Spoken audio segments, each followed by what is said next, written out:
یہ اگر کافر کے ساتھ عہد و پیمان کوئی کر لیا جائے کہ بھائی ہم عہد کرتے، کسی جائز کام پہ عہد و پیمان ہو جائے، ایگریمنٹ ہو جائے کہ آپ ہمارے یہاں مہمان بن کے آ جاؤ، ہم آپ کے جان مال کی حفاظت کریں گے۔ اب آپ کا پڑوسی آئے اور بولے بھائی عقیدے ولا اور برا میں ہے، کسی کافر سے دوستی نہیں کر سکتے، تم نے اپنے گھر میں کسی کافر کو مہمان بنا رکھا ہے، تم بھی کافر یہ بھی کافر، لو تم کو بھی ماروں گا اس کو بھی ماروں گا، یہ بدعقیدگی ہے، یہ اس ضابطے کو صحیح طریقے سے نہ سمجھنے کا نتیجہ ہے۔ ورنہ اسلام میں تو اللہ کے نبی صلی اللہ علیہ وسلم نے یہاں تک فرمایا ہے کہ اگر کسی کافر کو آپ نے عہد دے دیا، وعدہ دے دیا، اس کے جان مال کی حفاظت کی گارنٹی لے لی، تو جس نے بھی اس کو مارا وہ جنت کی خوشبو تک نہیں پا سکتا ہے، وہ جنت کی خوشبو تک نہیں پا سکتا ہے۔ قرآن میں اس لیے اللہ نے کہا الا الذین عاہدتم من المشرکین، مشرکوں میں سے جس سے تم عہد و پیمان لے لو، دے لو، جس سے ایگریمنٹ کر لو، تو وعدہ نبھاؤ، ان کے ساتھ تم کچھ نہیں کر سکتے، ان کے ساتھ اچھا ویوہار کرنا ہے، بہترین انداز میں آپ کو رہنا۔ یہ مسئلہ بھی اس عقیدے کے خلاف نہیں ہے۔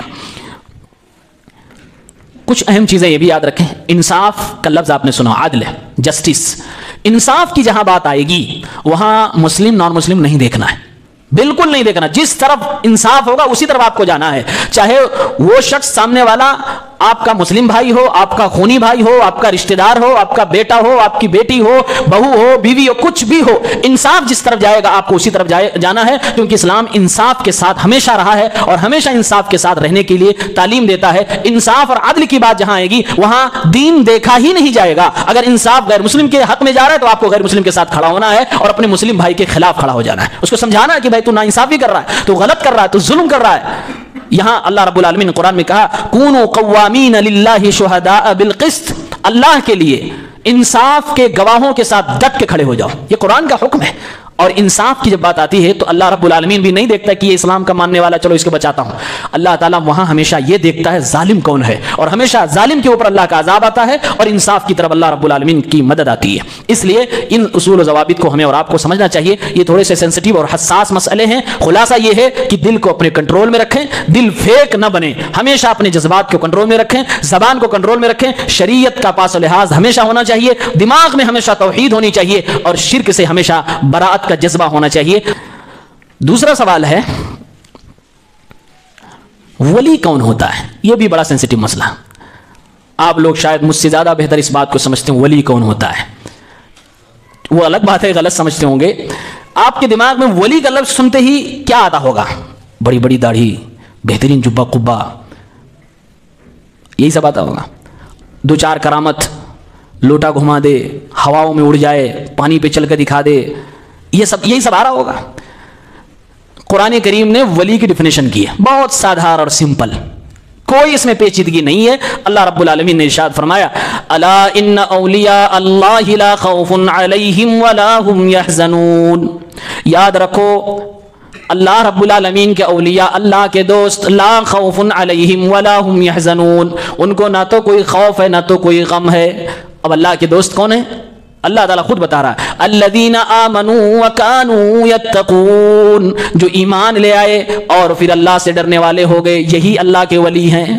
آگے بتایا گیا جو نمازیں قائم کرتے ہیں، زکوٰۃ ادا کرتے ہیں، یعنی اسلام پہ چلنے والے۔ تو شارٹ کٹ میں ولی کون ہے؟ قرآن کی ڈیفینیشن کے حساب سے اللہ رب العالمین نے خود بتایا اللہ کا ولی وہ ہے، اللہ کا دوست وہ بندہ ہے جو ایمان والا اور تقوی والا ہے، یعنی پرہیزگار مسلمان ولی ہوتا ہے۔ جس کا ایمان جتنا زیادہ ہوگا وہ اتنا ہی اللہ کا بڑا ولی بندہ ہوگا، اور جس کا ایمان جتنا کم ہوتا جائے گا اس کی ولایت میں اتنا ہی کمی آتی چلی جائے گی۔ اب دنیا میں آپ کو کیا بتا رہی ہے کہ بھائی نہیں ولی ہونے کے لیے کوئی چمتکار، کوئی کرامات، کوئی شعبدہ بازی، کچھ الٹا سیدھا کر کے دکھانا۔ افسوس تو یہ ہے اس دور میں جو انتہائی زیادہ گندا رہتا ہو، جس کے کپڑے بالکل نہ صاف رہتے ہوں، بال وال کی ایسی تیسی بنا کے رکھا ہو، مہینوں جو نہ نہاتا ہو، اور جو پاگل ہو، مجنوں ہو، بجائے اس کے کہ اس کے اوپر اللہ کے نبی کی وہ حدیث پھٹ کی جائے کہ بھائی جو پاگل ہو گیا اس سے قلم اٹھا لیا جاتا ہے، اس کے گناہ اور ثواب کچھ نہیں لکھے جاتے ہیں، بجائے اس کے کہ یہ حدیث اس پہ پھٹ کی جائے، یہ بھولی بھالی عوام کہتے بھائی وہ تو ولی ہو گیا، اس کو ولی کا درجہ دے دیا جاتا ہے، وہ تو خود اللہ کے یہاں معاف ہے۔ قلم اس سے رفع القلم عن المجنون، مجنون سے، دیوانوں سے، پاگلوں سے اللہ تعالیٰ اپنے فرشتوں کے قلم اٹھوا لیتا ہے، ان کے نہیں لکھے جاتے ہیں کچھ، اور اس کو صوفیت کی دنیا میں ولی مان لیا جاتا ہے۔ اور پھر جب ولی ہو جاتا ہے پھر کیا کیا اس کے ساتھ ہوتا ہے ہمیں بتانے کی ضرورت نہیں ہے۔ یہ قرآن کی آیت جو ہم نے آپ کے سامنے پڑھی ہے،